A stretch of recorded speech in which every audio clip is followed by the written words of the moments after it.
बिस्मिल्लाहिर्रहमानिर्रहीम। अस्सलाम वालेकुम क्लास। आज के फाइनेंशियल अकाउंटिंग के लेक्चर में जो टॉपिक हम डिस्कस करेंगे वो बेसिकली हमारे लास्ट लेक्चर से ही रिलेटेड है। पिछले लेक्चर में हमने फाइनल अकाउंट डिस्कस किया था। आज जो टॉपिक डिस्कस करेंगे वो हम एडजस्टमेंट देखेंगे और उसका फाइनल अकाउंट पे इफेक्ट देखेंगे। Adjustment and effect, its effect on final account. Different type के एडजस्टमेंट होंगी और इनका फाइनल अकाउंट पे क्या इम्पैक्ट पड़ता है, यानी हमारा फाइनल अकाउंट में वही trading and profit and loss account पे और बैलेंस शीट पे उसका क्या इम्पैक्ट आता है। अपना लेक्चर स्टार्ट करते हैं। सबसे पहले अगर आपको याद हो तो हमने कब मैंने आपको लास्ट लेक्चर में बताया था कि फाइनल अकाउंट के थ्रू हम क्या फाइंड आउट करते हैं। फाइनल अकाउंट के थ्रू बेसिकली हम प्रॉफिट फाइंड आउट कर रहे होते हैं,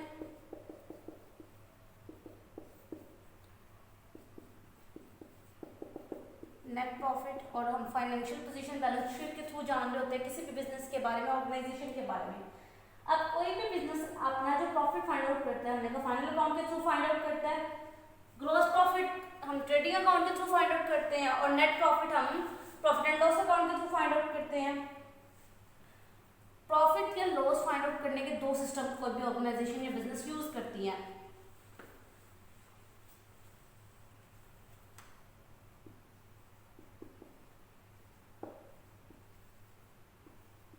फॉर प्रॉफिट हमने कब प्रॉफिट फाइंड आउट करना है, नेट प्रॉफिट या नेट लॉस फाइंड आउट करना है, फाइनल अकाउंट के थ्रू ही फाइंड आउट करते हैं। हमने कहा trading and profit and loss account बना लेते हैं या बैलेंस शीट बनाते हैं, दोनों स्टेटमेंट बनाते हैं, प्रॉफिट फाइंड आउट करते हैं।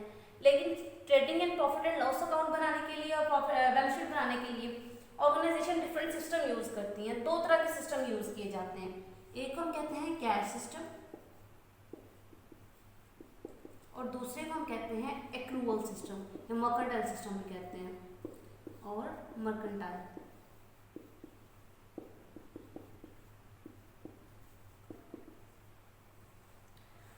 कैश सिस्टम बेसिकली क्या कहता है, इस सिस्टम के अंदर आप जब भी किसी बिजनेस का प्रॉफिट या लॉस फाइंड आउट करते हो, ये प्रॉफिट या लॉस फाइंड आउट करने के सिस्टम है। ऑर्गेनाइजेशन जब अपनी बुक्स मेंटेन करती है या तो कैश सिस्टम के through profit and loss find out करेंगी या एक्रूवल सिस्टम के थ्रू फाइंड आउट करेंगी। कैश सिस्टम क्या कहता है, इस सिस्टम के अंदर कोई भी बिजनेस जब प्रॉफिट या लॉस फाइंड आउट करता है तो वो अपनी जो करंट मैच करता है करंट एक्सपेंसेस को और रेवेन्यू को। अगर आपको याद हो तो मैचिंग प्रिंसिपल किया था ना, हमने कहा प्रॉफिट कैसे फाइंड आउट करता है, अपने रेवेन्यू को एक्सपेंस के साथ मैच अप करो, यानी रेवेन्यू में से एक्सपेंस माइनस कर दो तो प्रॉफिट आ जाएगा।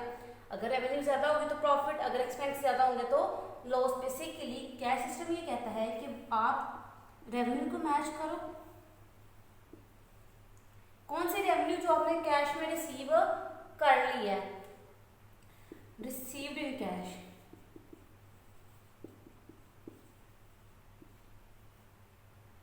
और एक्सपेंस जो कैश में पे कर दी है, एक्सपेंसेस पेड इन कैश।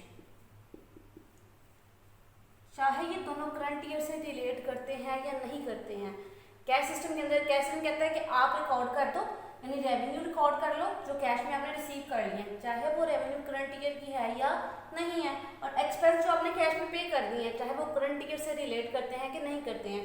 जब मैंने आपको अकाउंटिंग ईयर पढ़ाया था या मैचिंग प्रिंसिपल पढ़ाया था तो हम क्या कहते हैं, मैंने आपको बताया था ना कि हम करंट ईयर की रेवेन्यू को करंट ईयर के एक्सपेंसेस के साथ मैच करते हैं। यानी जिस साल की हम बुक्स बना रहे हैं, अगर हम 2015 की बुक्स बना रहे हैं 1 जनवरी और ये साल कब खत्म होगा, 31 दिसंबर को खत्म होगा 2015 को, तो 2000 इसकी जो एक्सपेंस होंगे यानी पूरे साल के दरमियान जो एक्सपेंस हुए होंगे उसको इसी साल की रेवेन्यू के साथ मैच करना है। इसको 2016 की रेवेन्यू तो भी अर्न करनी है या 2014 की रेवेन्यू के साथ मैच नहीं करना।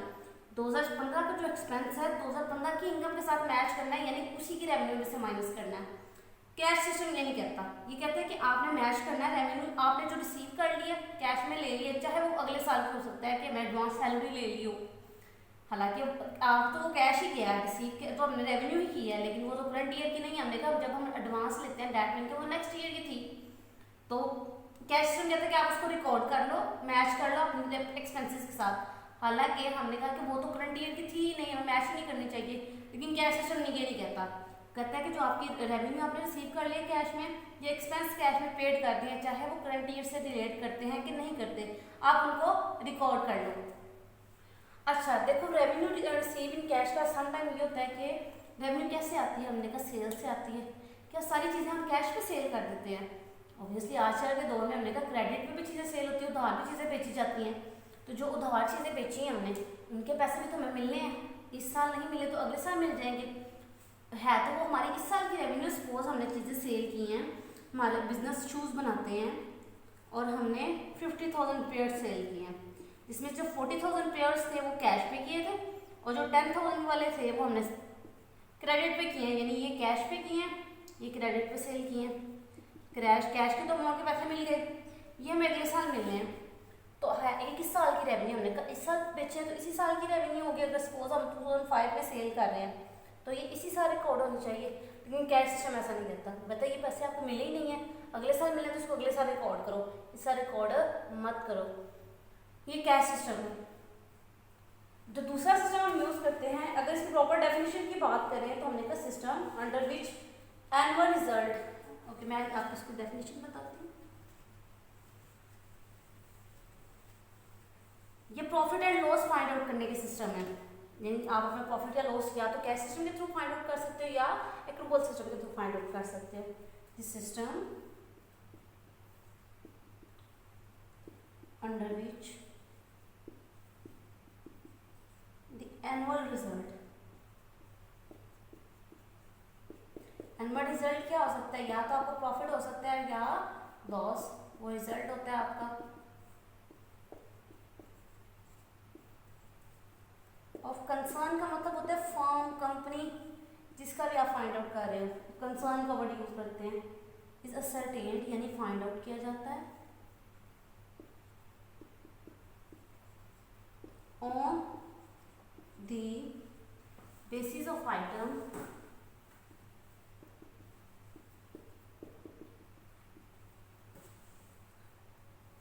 Of revenue received in cash and expenses paid in cash, whether related to current year or not,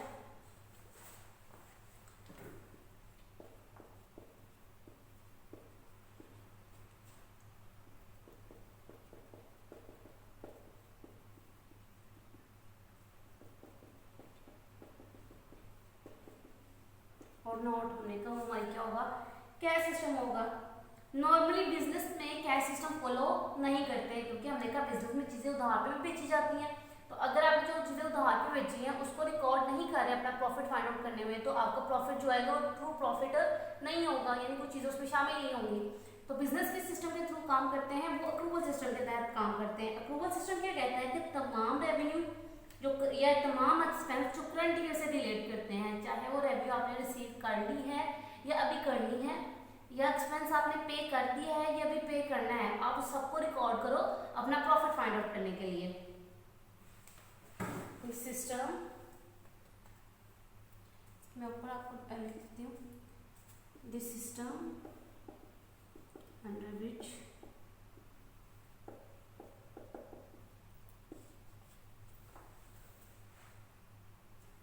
how items of revenue and expense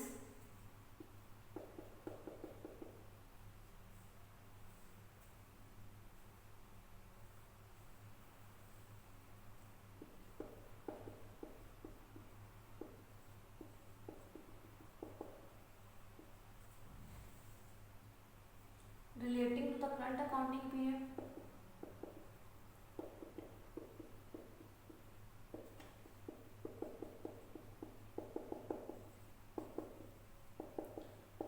whether received in cash or not,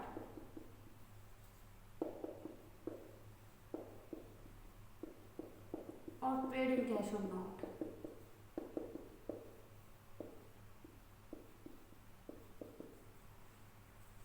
for example, अगर इसकी example की हम बात करें accrual system की, ये मैं race कर रही हूँ। बिजनेस बिजनेस ने सेल की, जो ईयर हमारा चल रहा है वो 1 जनवरी 2005 से 31 दिसंबर 2006 5 नवंबर के मंथ 2005 में बिजनेस ने सेल किया 40,000 की, यानी रेवेन्यू होगी ना हमारी सेल। इसमें से जो 35,000 है ना वो कैश सेल है, और 5,000 जो है वो क्रेडिट सेल है, यानी उधार पे बेचेंगे, जिसकी पैसे उन्होंने कहा है हमें वो 15 जनवरी को देंगे 2016 में वो पे करेंगे, जब हम उन चीज़ों को उधार पे बेची हैं। साल खत्म हो रहा है 31 दिसंबर को। जब साल खत्म होता है हमने कहा तभी हमारे ट्रेडिंग या प्रॉफिट एंड लॉस अकाउंट साल के आखिर पे बनाए जाते हैं, ताकि उस पूरे साल में जो अर्न किया है बुक्स बनाएंगे हम, यानी अपनी फाइनल अकाउंट कब बनाएंगे 31 दिसंबर को। 31 दिसंबर तक हमें 35,000 रुपये मिले हैं, ये 5,000 जो क्रेडिट था वो नहीं मिला था। कैश सिस्टम कहते हैं तो क्या आप उसको रिकॉर्ड ही ना करो, लेकिन एक्रूवल सिस्टम क्या कहता है कि आप इस 5,000 को भी रिकॉर्ड करो, क्योंकि ये इसी साल की रेवेन्यू है, चाहे आपने इसको कैश में रिसीव किया है या नहीं किया है। ये जो हमें मिल गई है ना, इसके लिए हम वर्ड करते हैं, यूज़ करते हैं रिसीव्ड हो गए हैं। ये हमने क्या कर लिया, रिसीव कर लिए हैं। जो अभी मिले नहीं होते, लेकिन हमने ये देखो ये कमा तो लिए है ना, बिजनेस ने सेल तो कर दी इसके अगेंस्ट, तो ये क्या होंगे, ये रिसीवेबल होंगे। अच्छा, एक और वर्ड होता है पेड, यानी एक्सपेंस तो पे किए जाते हैं। हमने सैलरीज देनी थी अपने वर्कर को हमने सैलरीज देनी थी, हमने उनको पूरा साल उन्होंने काम किया, हमने नवंबर तक की सैलरी दे दी। हमने कहा नवंबर में उनको सैलरीज दे दी हैं 3,000 पर मंथ सैलरी थी, हमने 11 माह की दे दी। 1 माह की सैलरी रह गई है 3,000, यानी दिसंबर की हमने उनको सैलरी नहीं दी। हमने उनको कहा कि जी हम आपको जनवरी में दे देंगे, अब हम पे नहीं कर सकते।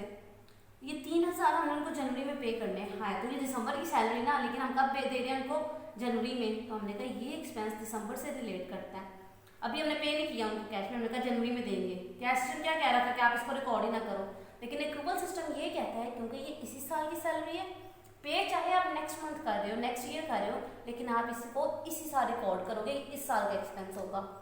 ये जो एक्सपेंस पे कर दिया था इसको कहते हैं पेड, और जो अभी अदा करना है इसको, सर्विसेज तो ले लिया ना, एम्प्लॉय ने काम तो कर दिया दिसंबर का, तो इसे कहते हैं ये पेएबल है, ये अदा करने। ये 2 सिस्टम यूज किए जाते हैं बिजनेस में, एक्रूवल सिस्टम या मर्केंटाइल सिस्टम यूज करते हैं। अच्छा, अब हम बात करते हैं हमारा टॉपिक एडजस्टमेंट क्या होती है, उनकी जरूरत क्यों पड़ती है। हम जो ट्रायल बैलेंस में हमारे पास, मैंने कहा जब हम लेजर अकाउंट बनाते हैं वहाँ से बैलेंस उठाते हैं, ट्रायल बैलेंस में डालते हैं। ट्रायल बैलेंस के आइटम को यूज करते हैं हम प्रॉफिट एंड लॉस अकाउंट बनाते हैं, और फाइनल अकाउंट बनाते हैं, बैलेंस शीट बनाते हैं। सम टाइम ये होता है कि जो हमारे लेजर अकाउंट होते हैं ना, वो ट्रू बैलेंस शो नहीं करते हैं, ये सारा रिजल्ट शो नहीं करते। हो सकता है कि कुछ सैलरीज के, जैसे भी हम बात कर रहे थे, जो सैलरीज पेएबल थी वो उन्होंने शो नहीं की, या हमने 12 पूरे साल की सैलरी नहीं दी, 11 माह की दिया तो 1 माह की सैलरी नहीं दी, तो हो सकता है कि लेजर अकाउंट ने वो 1 माह की सैलरी उसके अंदर शो ही ना हो रही हो। तो सम टाइम जब हमारे ledgers account true result show नहीं करते हैं, ये सारी इन्फॉर्मेशन शो नहीं करते, तो उससे हमारा जब हम अपना फाइनल अकाउंट बनाते हैं तो हमारा बैलेंस भी या प्रॉफिट भी सही रिजल्ट शो नहीं करता है। और बिजनेस का क्या होता है, बिजनेस ये चाह रहा होता है कि जो उसने प्रॉफिट अर्न किया या लॉस हुआ है जो भी, वो ट्रू रिजल्ट या ट्रू फेयर रिजल्ट शो करे, यानी हमें पता चले कि हमने कितना अर्न किया है, कितना लॉस किया है। तो ये कब पॉसिबल होगा, जब ट्रू रिजल्ट शो होगा। उसके लिए कुछ एडजस्टमेंट दी जाती है। एडजस्टमेंट क्या है, बेसिकली ये स्टेटमेंट होती है जो ट्रायल बैलेंस के बाहर होती है, ट्रायल बैलेंस में नहीं लिखी जाती, ट्रायल बैलेंस के अंदर नीचे एडजस्टमेंट की हेडिंग दे के कुछ स्टेटमेंट देते हैं कि ये चीज़ें मिसिंग है, यानी लेजर में ये शो नहीं की गई, अब आप इनको फाइनल अकाउंट यानी trading and profit and loss account में इनका फैक्ट शो करो, और बैलेंस शीट पे भी इनका रिजल्ट शो करो कि इनके जब अब असर होगा, यानी ये चीज़ें अगर होंगी तो हमारा प्रॉफिट कितना कम या ज़्यादा होगा, या हमारे बैलेंस शीट पे क्या इफेक्ट पड़ेगा। डिफरेंट टाइप की एडजस्टमेंट है हमारे पास।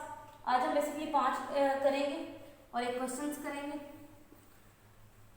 एडजस्टमेंट बेसिकली क्या है, ये स्टेटमेंट्स ही हैं, यानी ये वो स्टेटमेंट है जो लेजर अकाउंट में शो नहीं हुई थी, जिसकी वजह से ट्रायल बैलेंस में भी शो नहीं हुई और फाइनल अकाउंट में भी शो नहीं होंगी। हमारा प्रॉफिट या तो कम होगा या ज़्यादा होगा, इसीलिए हम इनका फैक्ट देखते हैं, इनको यूज़ करते हैं और इनको ट्रेडिंग में भी देखते हैं कि इनसे हमारा किस एक्सपेंस बढ़ता है या कम होता है, और ताकि हम अपना ट्रू प्रॉफिट निकाल सकें। सबसे पहले जो एडजस्टमेंट हम डिस्कस करेंगे वो है एक्रूड एक्सपेंस, यह इसका दूसरा नाम होता है आउटस्टैंडिंग एक्सपेंस। ये सारे नाम आपने याद करने हैं ताकि किसी भी नाम से अगर एक्सपेंस आए तो आपको याद हो। या तीसरा नाम होता है एक्सपेंस पेएबल। अगर हम कहीं इसको डिफाइन करते हैं, देखो तमाम एक्सपेंस जो करंट ईयर से रिलेट करते हैं, जिनके अगेंस्ट सर्विसेज रिसीव करनी है लेकिन वो पे नहीं किया हमने करंट ईयर में। ऑल एक्सपेंस खर्चा होता है, ऑब्वियसली कॉस्ट होती है, relate to current year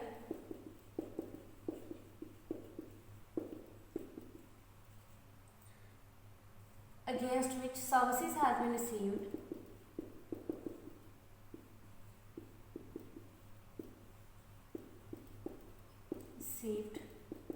but not paid in cash, लेकिन कैश में उनके अगेंस्ट पैसे नहीं दिए हैं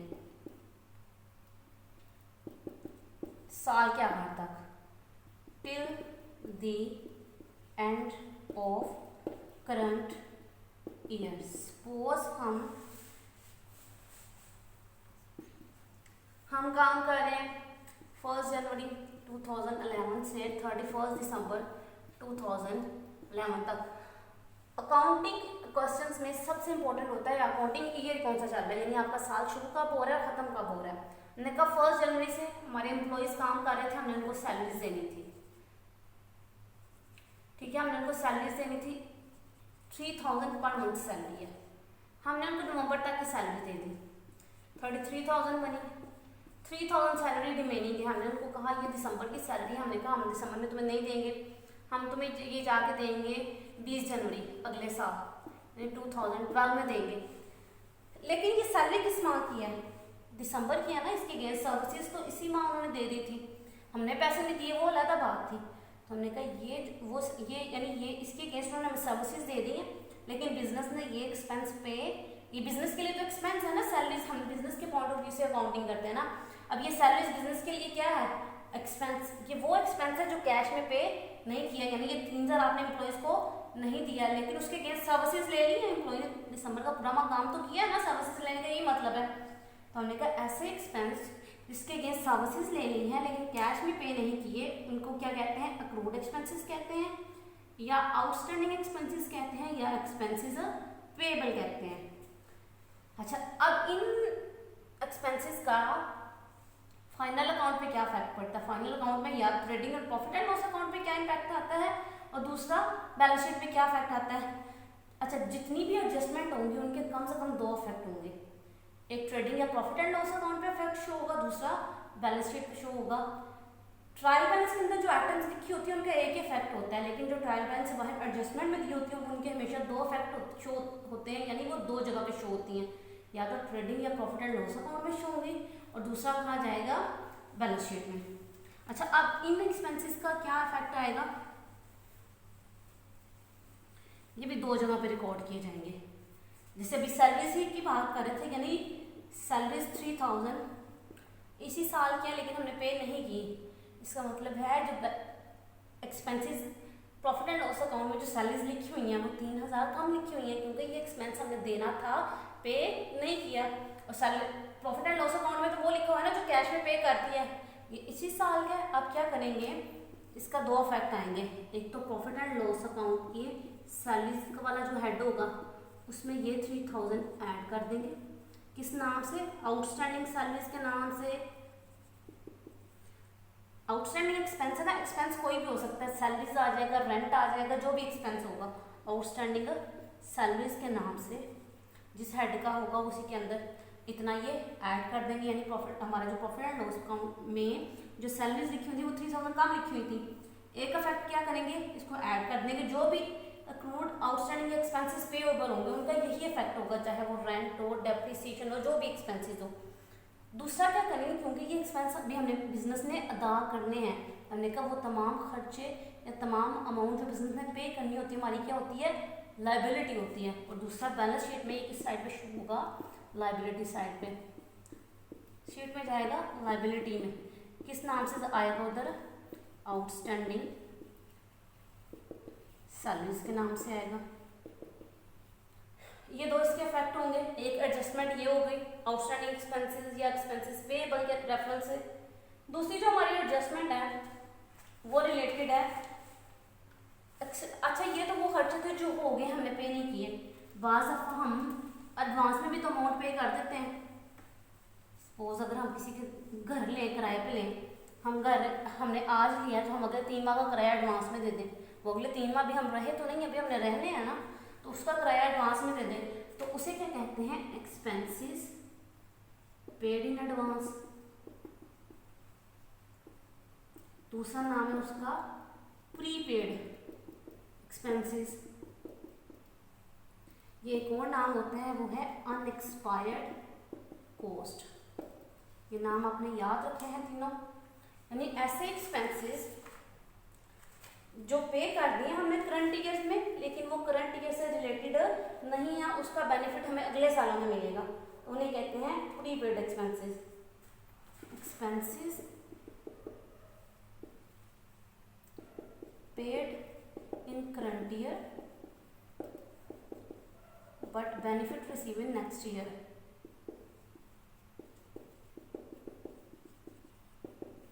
नेक्स्ट ईयर सपोज इसकी अगर एग्जांपल की बात करें, हमने कहा बिजनेस में बिल्डिंग लिया किराए पे, रेंट पे बिल्डिंग लिया, रेंट हमारा क्या होता है, एक्सपेंस ही होता है ना, रेंट पे करना होता है। हमने कहा 15,000 उसका रेंट हमने दे दिया, हमने वो ली कब है, हमने सपोज वो ली है ये 1 जनवरी को ली है, रेंट पे ली थी, हमारा ईयर खत्म हो रहा है 31 दिसंबर को। पर मंथ अगर इसका किराया निकालें, हमने कहा 1000 बनता है, 1000 एक माह का किराया उसने कहा, हमने उसको दे दिया 15,000। साल में कितने माह होते हैं, 12 माह, तो हमने कहा 12 माह का किराया कितना बना, 12,000, यानी 31 दिसंबर तक 12,000 किराया बना था, रेंट बना था, हमने 15,000 दे दिए, यानी 3000 हमने उसको ज़्यादा दे दिया। उसके अगेंस्ट सर्विसेज तो नहीं अभी ली ना, अभी हमें बिल्डिंग यूज़ तो नहीं की, वो 3,000 जो ज़्यादा दे दिया, तो हमने कहा जो 3000 हमने ज़्यादा दे दिया अगले साल से रिलेट कर रहा है, वो कहेंगे कि वो क्या है, वो प्रीपेड रेंट है या रेंट पेड इन एडवांस है या अनएक्सपायर्ड रेंट है। अच्छा, इस 3000 का क्या करें, अब हमने तो कहा था कि हमारी जो ट्रेडिंग या प्रॉफिट एंड लॉस अकाउंट होगा वो करंट बैलेंस शो करेगा करंट ईयर से।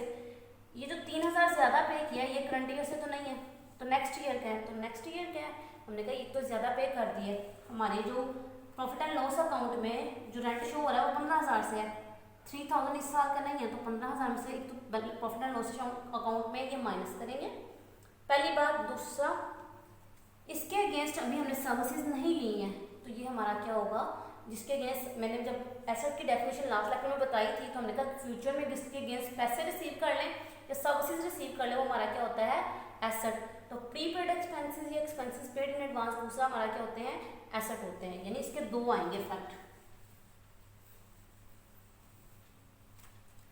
एक तो ये कि प्रॉफिट एंड लॉस अकाउंट में जो भी रेंट होगा उसमें से प्रॉफिट एंड रेंट, अच्छा ये प्रॉफिट एंड लॉस अकाउंट में भी हो सकता है, ट्रेडिंग अकाउंट में भी हो सकता है। कैसे पता चलेगा, हमने कहा आइटम्स आपको याद है, जो प्रॉफिट एंड लॉस अकाउंट में आएंगे वो प्रॉफिट एंड लॉस अकाउंट के आइटम मैंने आपको बता दिया, ट्रेडिंग में जो आती हैं उनके अकॉर्डिंगली हम देख लेंगे कहाँ जाएगा। प्रॉफिट एंड लॉस अकाउंट में रेंट वाला हम कर रहे थे, रेंट में से माइनस हो जाएगा 3000, और दूसरा क्या आएगा, ये बैलेंस शीट में जाएगा एज एन एसेट, किसके नाम से, प्रीपेड रेंट के नाम से, या जो भी एक्सपेंस होगा, सैलरी है, इंश्योरेंस है, उसके नाम से ये चला जाएगा। ये दूसरी एडजस्टमेंट थी। तीसरी एडजस्टमेंट हमारी रिलेट करी होती है, अच्छा हमने कहा ये तो थी वो एक्सपेंसेस या रेवेन्यू, पहले एक्सपेंसेस जो पे नहीं किए थे, दूसरे एक्सपेंसेस जो एडवांस में पे कर दिए थे। एक अब एक्सपेंसेस की बात कर ली, अब रेवेन्यू की बात कर लेते हैं। हमने हो सकता है कि अब हम बात करते हैं रेवेन्यू की, यानी रेवेन्यू क्या है, अमाउंट जो हम अर्न करते हैं, accrued revenue,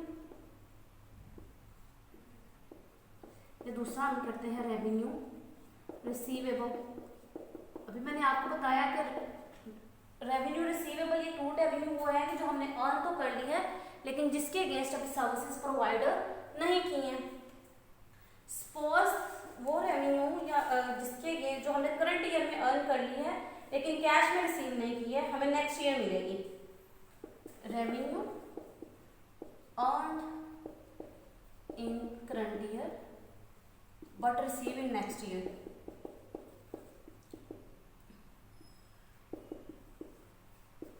in next year, जैसे सपोज हमने कहा हमने बैंक में 10,000 जमा कराया हुआ,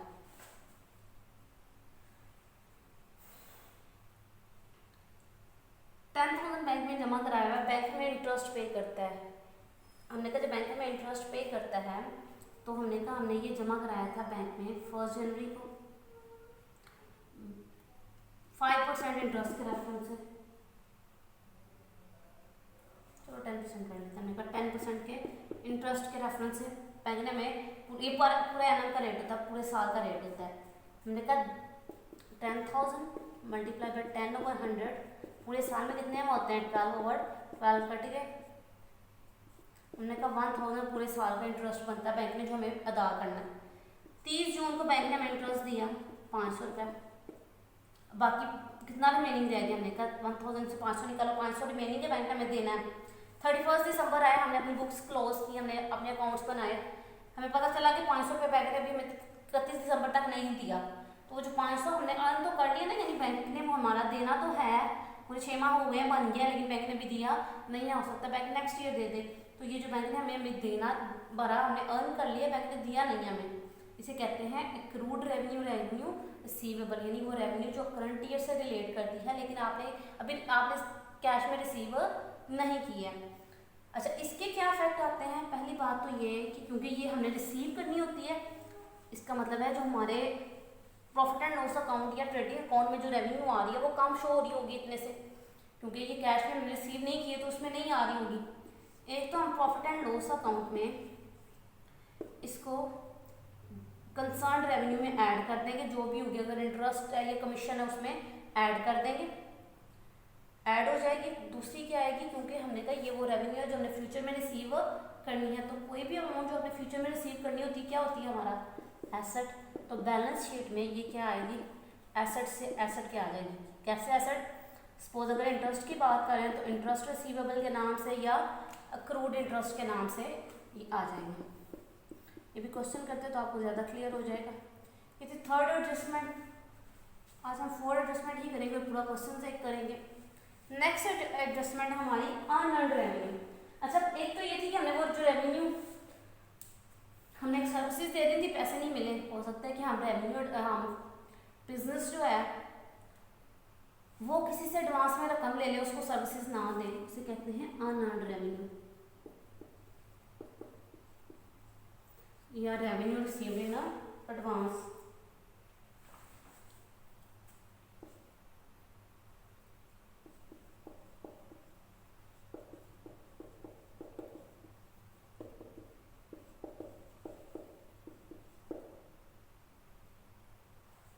अच्छा, हो सकता है कि हमने का बिजनेस जो है उसने सर्विसेज प्रोवाइड नहीं की लेकिन एडवांस में पैसे ले लिए हैं।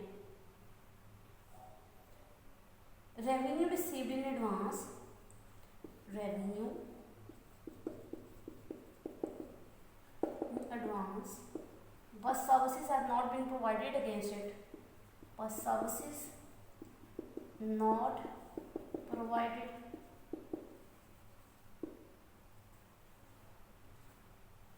सपोज हमने कहा मिस्टर ए है, वो कमीशन एजेंट के तौर पे काम करता है, पूरे साल का उसका कमीशन 3,000 है। उसने अपने कस्टमर को कहा कि अगले साल भी तुम्हारे लिए काम करूंगा तो मुझे एडवांस में दे दो। उसने 3,000 एडवांस में कमीशन ले लिया, यानी टोटल जो कमीशन इस साल उसने रिसीव किया वो 6,000 है। हमने कहा 3,000 तो इस ईयर का है, ये 3,000 नेक्स्ट ईयर का था, इसके अगेंस्ट उसने कस्टमर को भी सर्विसेज नहीं दी हैं। तो ये जो 3,000 है ये क्या है, उसकी अनअर्न्ड रेवेन्यू या अनअर्न्ड, क्योंकि कमीशन है तो अनअर्न्ड कमीशन हो गया। रेवेन्यू को कोई भी नियम हो सकता है ना, कमीशन, इंटरेस्ट, तो वो या इंश्योरेंस अगर वो अर्न कर रहा है तो वो आ जाएगी यहाँ पे। हमने कहा ये अनअर्न्ड है, अब इसका प्रॉफिट एंड लॉस अकाउंट या ट्रेडिंग बैलेंस शीट पे क्या इफेक्ट आएगा। पहली बात तो ये कि होंगे, हमने कहा जब ये हमने अर्न नहीं की है, रिसीव कर ली है, अर्न करने का मतलब ये उसके अगेंस्ट सर्विसेज प्रोवाइड नहीं की हैं, तो अपनी जो revenue profit and loss account में शो हो रही होगी, P&L में जो शो हो रही होगी उसमें से माइनस कर देंगे। माइनस ये जितनी भी होगी, यानी सपोज 3000 है तो किस हेड में आ रही है, कमीशन में से उतनी माइनस कर देंगे। प्रॉफिट एंड लॉस अकाउंट में किसका ये इफेक्ट आएगा कि प्रॉफिट एंड लॉस अकाउंट में अनअर्न्ड कमीशन या रेवेन्यू, जो कंसर्न रेवेन्यू होती है, जो रेवेन्यू दी होती है, इसमें से माइनस करते हैं। अगर कमीशन है अनअर्न्ड तो कमीशन में से माइनस करेंगे, अगर अनअर्न्ड इंटरेस्ट है तो इंटरेस्ट में से माइनस करेंगे, जो भी रिलेटिव हेड होगा। दूसरी बात ये कि इसके अगेंस्ट सर्विसेज हमने फ्यूचर में प्रोवाइड करनी है। तो ऑब्लिक लाइबिलिटी की अगर डेफिनेशन याद हो तो हमने कहा था कि जिसके अगेंस्ट आपने या कोई सर्विसेज फ्यूचर में प्रोवाइड करनी है या देनी है तो वो क्या होगी, हमारी लाइबिलिटी होगी। तो इसके अगेंस्ट क्योंकि देनी है तो ये बैलेंस शीट में लाइबिलिटी के तौर पे शो होगा, अनअर्न्ड कमीशन। आज हम ये 4 एडजस्टमेंट ही करेंगे। अब इन एडजस्टमेंट को हम अपने प्रॉफिट ट्रेडिंग अकाउंट और प्रॉफिट एंड लॉस अकाउंट में क्वेश्चन के थ्रू शो करते हैं ताकि आपको ज्यादा अंडरस्टैंडिंग हो जाए। इसकी प्रैक्टिस करते लाजमी करिएगा वरना ये क्वेश्चन समझ नहीं आएंगे। अच्छा जी, हमारे पास एक क्वेश्चन उसने दिया हुआ है, होप सो कि आपको शो हो।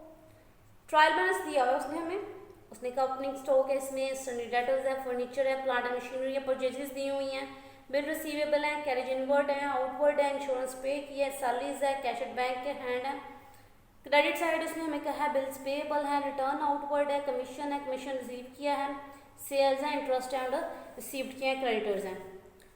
प्रिपेयर है trading and profit and loss account for the year ended and a balance sheet आपने उस डेट पे बनानी है और ये एडजस्टमेंट आप उसने दी है, इसको कंसीडर करते हुए हमने दोनों चीज़ें बनानी है। यानी इन सारी एडजस्टमेंट का प्रॉफिट एंड लॉस अकाउंट पे, ट्रेडिंग अकाउंट पे और बैलेंस शीट पे भी इफेक्ट देखना है। क्लोजिंग स्टॉक दिया हुआ है, आउटस्टैंडिंग सैलरीज, आउटस्टैंडिंग वेजेस हैं, insurance included a sum of 350 relating to the next year, commission received in advance और interest receivable for the year 2004 is 200। अच्छा, अब स्टार्ट करते हैं। हमने क्या बनाना है, trading and profit and loss account. सबसे पहले हम ट्रेडिंग अकाउंट बनाएंगे, XYZ ट्रेडिंग है क्योंकि दोनों अकाउंट इकट्ठे बनाना है, and profit and loss account for year ended, जैसे ही लिखनी है आपने, ईयर एंडेड 31 दिसंबर 2004, यानी साल के एंड पे बना रहे हैं हम इसको। फॉर्मेट आपको याद होगा ऑब्वियसली। अच्छा, आप चाहें तो क्वेश्चन क्या क्या लिख सकते हैं कि कौन सी चीज़ बैलेंस शीट में आएगी, कौन सी ट्रेडिंग में आएगी, कौन सी प्रॉफिट एंड लॉस में आएगी। आप पेंसिल के साथ लिख लें और जिनके ऊपर एडजस्टमेंट है उनको टिक लाजमी कर लें ताकि आपको याद है कि इसके ऊपर एडजस्टमेंट का इफेक्ट डालना है। पार्टिकुलर्स रुपीज, पार्टिकुलर्स रुपीज, ये क्रेडिट साइड, ये डेबिट साइड। सबसे पहले कौन सा अकाउंट बनेगा, ट्रेडिंग। ट्रेडिंग की जो भी आइटम्स आपको ऑब्वियसली अब तक तो याद हो गई होंगी, तो ट्रेडिंग मेथड को हम ट्रेडिंग में रिकॉर्ड करते जाते हैं। पहले एडजस्टमेंट पढ़ लेते हैं, सैलरीज पे एडजस्टमेंट और वेजेस पे एडजस्टमेंट। और वेजेस कहाँ आती हैं, ट्रेडिंग में, और सैलरीज जाती हैं प्रॉफिट एंड लॉस अकाउंट में। इंश्योरेंस पे एडजस्टमेंट है, उसके बाद हमारे पास एडजस्टमेंट कमीशन पे और इंटरेस्ट पे है। अच्छा, सबसे पहले यहाँ पे क्या आती है, ओपनिंग स्टॉक उसने दिया हुआ हमें, वो हम रिकॉर्ड करेंगे, वो है 60,000। हमने यहाँ पे लिख दिया। ट्रेडिंग में अगर याद हो तो हमने कहा सबसे पहले क्या आता है, ओपनिंग स्टॉक। उसके बाद हम क्या रिकॉर्ड करते थे, परचेजेस। परचेजेस रिकॉर्ड करने से पहले देख लेंगे इसके ऊपर परचेजेस रिटर्न तो नहीं है, कहीं चीज़ें वापस तो नहीं की, तो फिर इसको पहले इनर कॉलम में लिखेंगे। हमने कहा उसने हमें बताया हुआ है रिटर्न आउटवर्ड, और रिटर्न आउटवर्ड याद हो तो क्या होती है हमारे पास, इसको ये परचेजेस रिटर्न का दूसरा नाम है। हमने कहा परचेजेस हमारे पास है 3,40,000 लेस रिटर्न आउटवर्ड, यानी वो माइनस कर देंगे जितनी चीज़ें वापस की हैं हमने, वो क्या हो जाएंगी, माइनस हो जाएंगे 2400। तो जब माइनस करेंगे हमारे पास आ जाएगा 3,37,600। फिर हमारे पास ट्रेडिंग की जो आइटम आती है वो है हमारे पास कैरेज इनवर्ड। ये आपको कैसे पता चलेगा, वो टेबल जो मैं आपको बुक में सेंड किया है, ये जिनके बच्चों के पास बुक है वो फाइनल अमाउंट में देख लें ट्रेडिंग में कौन सी आती है, प्रॉफिट एंड लॉस में कौन सी आती है, ताकि ये आपको याद हो, उसके अकॉर्डिंगली आप लिखते जाओ। ये 2600 है। फिर हमने कहा वेजिस। अब वेजिस के ऊपर हमारे पास एडजस्टमेंट है, तो पहले इसको इनर कॉलम में लिखेंगे 20,000 सॉरी। वेजिस उसने क्या है, वेजिस आउटस्टैंडिंग। आउटस्टैंडिंग अभी हमने कहा ना, आउटस्टैंडिंग कौन से होते हैं, जो हमने पे करने होते हैं, जिनके अगेंस्ट सर्विसेज रिसीव कर ली होती है, यानी वेजिस कितने से कम लिखी हुई हैं 1000 से। आउटस्टैंडिंग वेजिस क्या 1000, इसमें क्या करनी है, ये और अमाउंट है जो हमने अदा करनी है। तो आउटस्टैंडिंग हमेशा क्या होते हैं, ऐड होते हैं। क्या आएगा यहाँ पे, आउटस्टैंडिंग वेजिस 1000, तो ये आ जाएगा टोटल 21,000। और ये जो 1000 की अमाउंट है, ये हम बैलेंस शीट में एक्सपेंस लाइबिलिटी साइड पे लिखेंगे, क्योंकि आउटस्टैंडिंग एक्सपेंस हमारी लाइबिलिटी होती है। ये एडजस्टमेंट है ना, और एडजस्टमेंट के हमेशा दो से ज़्यादा, दो इफेक्ट होंगे या दो से ज़्यादा भी हो सकते हैं, कम से कम 2 होंगे। अब इसी अमाउंट को सेम टू सेम हम ऐसे उठाएंगे आउटस्टैंडिंग वेजेस 1000 के नाम से, और इसे बैलेंस शीट में लाइबिलिटी साइड पे लिख देंगे। आप इसको चाहे टिक कर लें ताकि आपको याद रहे कि हमने लाइबिलिटी में ये लेके जानी है। फिर है हमारे पास, हमने कहा डेबिट साइड की आइटम खत्म होगी, क्रेडिट साइड पे आ जाते हैं। हमारे पास सेल्स दी हुई है 4,62,000। इनर कॉलम में क्यों लिखा है, रिटर्न भी है, कुछ चीज़ें हमने वापस भी की हैं, लेस रिटर्न इनवर्ड, जो कि सेल रिटर्न होती है 4,000। और जब हमने माइनस की, हमने कहा 4,58,000 आ गया। फिर हमने कहा एक और चीज़ लिखते हैं, एक तो सेल आती है, दूसरी क्या रिकॉर्ड करते हैं, अगर आपको याद हो तो क्लोजिंग स्टॉक। क्लोजिंग स्टॉक एक और जहाँ पे भी रिकॉर्ड करते हैं एसेट साइड पे, वो है हमारे पास 1 लाख। अब दोनों ट्रेडिंग अकाउंट कंप्लीट हो गया, आप इसको भी टोटल कर लो और इस फिगर को भी टोटल कर लो, और ये देख लो कि कौन सी साइड बढ़ी है। हमने कहा जब हम टोटल किया हमारी ये साइड बढ़िया आ गई, यानी रेवेन्यू साइड ज़्यादा है। जब रेवेन्यू साइड ज़्यादा होती है तो क्या होता है, प्रॉफिट। अब इसको लिख दो 5,58,000, इधर भी लिख दो 5,58,000, डबलिंग कर दो। अब हमने कहा ये रेवेन्यू थी, रेवेन्यू में से ये भी वाले ये सारे एक्सपेंसेस माइनस कर दो, 21,000 ये सारी माइनस किया, तो हमारे पास क्या आएगा, ग्रॉस प्रॉफिट। अगर एक्सपेंस साइड बड़ी होती तो ग्रॉस लॉस आता और उस साइड पे लिखते। ये कहाँ जाएगा, transfer to P&L profit and loss account. ये हमने जब माइनस किया हमारे पास आ गया 1,36,800, ये हमने लिख दिया। ट्रेडिंग अकाउंट पूरा हो गया। नीचे सब क्या करेंगे, profit and loss account start कर देंगे। जगह कम है, आप इसके नीचे से ही करोगे बिल्कुल स्टार्ट। मैं फिर इसको रिमूव कर लूँ क्योंकि मेरे पास जगह थोड़ी है और मुझे क्वेश्चन कंप्लीट करना है। आप इसके नीचे से ही स्टार्ट करोगे।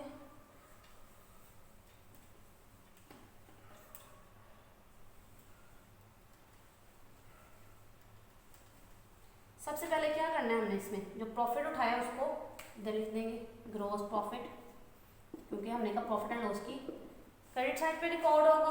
कितनी अमाउंट है, 1,36,800 आ गया। अब आइटम्स लिखते जाते हैं, ट्रायल बैलेंस में देखते हैं जो इसकी आइटम्स है वो लिखते जाते हैं, और एडजस्टमेंट को देखते जाएंगे। कैरेज आउटवर्ड 1,800 है हमारे पास। इंश्योरेंस उसने दी हुई है और इंश्योरेंस पे हमारे पास एडजस्टमेंट भी है, तो पहले इसको इनर कॉलम में लिखेंगे। इंश्योरेंस की अमाउंट जो ट्रायल बैलेंस में दी होगी पहले वो लिखेंगे, वो 1,400 है। उसने कहा insurance included a sum of 350 relating to next year 2005। हमने कहा हम 2004 का बना रहे हैं। इंश्योरेंस में जो अमाउंट 350 या 350 है वो 2005 से रिलेटेड है। हमने कहा यानी कि इसमें ये जो एक्सपेंस है ये प्रीपेड एक्सपेंस है, ये इस साल का एक्सपेंस नहीं है, तो इसे क्या कर देंगे, माइनस कर देंगे, लेस प्रीपेड इंश्योरेंस, क्योंकि ये एक्सपेंसेस प्रीपेड होते हैं जो नेक्स्ट ईयर से रिलेट करते हैं, लेकिन इस साल शामिल है 350। उसने अमाउंट खुद बताई हुई है, जब माइनस किया तो हमारे पास आ गया 1050, अभी करंट ईयर का एक्सपेंस आ गया। फिर एक दूसरा है हमारे पास सैलरीज, हमने कहा सैलरीज पर भी हमारे पास एडजस्टमेंट थी, आउटस्टैंडिंग सैलरीज, यानी कुछ सैलरीज है जब हमने पे नहीं की इस साल के, लेकिन अभी तक पे नहीं की, तो वो आउटस्टैंडिंग होती हैं, वो भी पे करनी है। जैसे आउटस्टैंडिंग वेजेस थी, सैलरीज 6000, ये आ गया टोटल 30,000। अच्छा, जितने एक्सपेंसेस थे रिकॉर्ड कर लिए, आप क्रेडिट साइड पे आ जाते हैं। रेवेन्यू में हमारे पास है कमीशन रिसीव्ड,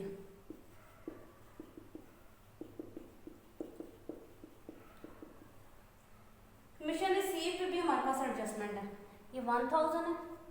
एडजस्टमेंट उसने क्या कहा है, जो कमीशन आपने रिसीव किया उसमें से 300 अनअर्नड है या एडवांस में रिसीव कर लिया है।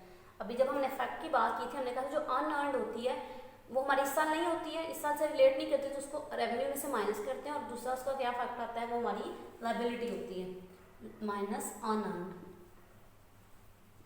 300, टोटल कितना आ गया 700। ये जितनी भी एडजस्टमेंट हम कर रहे हैं, हमने ये किया है, हमने इंश्योरेंस वाली की है, आउटस्टैंडिंग सैलरीज किए हैं, ट्रेडिंग वेजेस किए थे, ये सारी बैलेंस शीट में जाएंगी। मैंने बैलेंस शीट में बता दिया था पहले ही आपको कहाँ कहाँ जाएगी।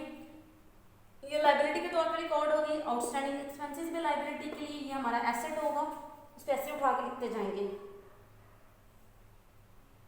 फिर हमारे पास है इंटरेस्ट रिसीव्ड, इस पर भी एडजस्टमेंट है, इंटरेस्ट रिसीव है 400।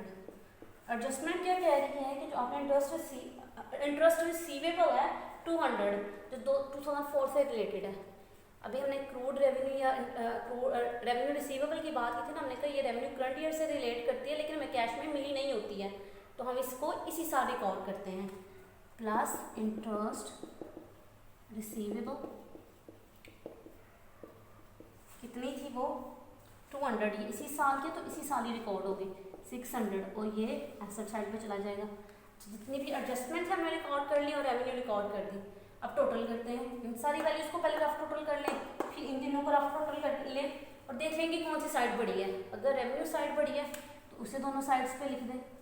रेवेन्यू साइड बढ़ी होने का मतलब होता है आपको प्रॉफिट होगा, और एक्सपेंस साइड बढ़ी होने का मतलब है लॉस है। टोटल किया 1,38,100 आया, 1,38,100 ये आ गया। जब इसमें से ये सारे अमाउंट्स माइनस किए तो हमारे पास क्या आ गया, नेट प्रॉफिट, वो हमारे पास आ गया 1,510,5250। ये सारे माइनस करने के बाद अब ये कहाँ जाएगा, ये कैपिटल को जाएगा, ट्रांसफर टू कैपिटल अकाउंट में ये क्या होगा, ऐड होगा। अगर लॉस होता है कैपिटल में से माइनस करते हैं। ये trading and profit and loss account बना लिया हमने, नेट प्रॉफिट फाइंड आउट कर लिया। अब क्या स्टेटमेंट रह गई है, बैलेंस शीट। अब वो बनाते हैं, प्रॉफिट यही वाला उठाएंगे और एडजस्टमेंट को आपने टिक कर लेना रफ में, ताकि आपको याद हो ये सारी हमने बैलेंस शीट में लिखनी है।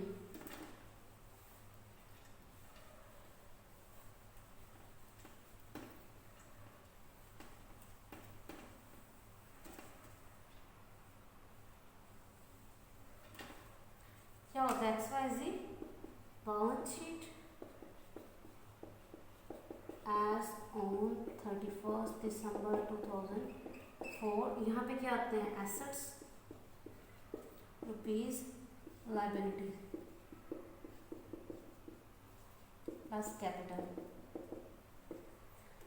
अब ट्रायल बैलेंस में से जो जो हमारी एसेट आते हैं वो रिकॉर्ड करते जाते हैं, जो लाइबिलिटीज हैं वो रिकॉर्ड करते जाते हैं। लास्ट लेक्चर में हमने बैलेंस शीट बनाना सीख लिया था, सेम टू सेम वैसे ही आएंगे, सिर्फ एडजस्टमेंट का फर्क आएगा।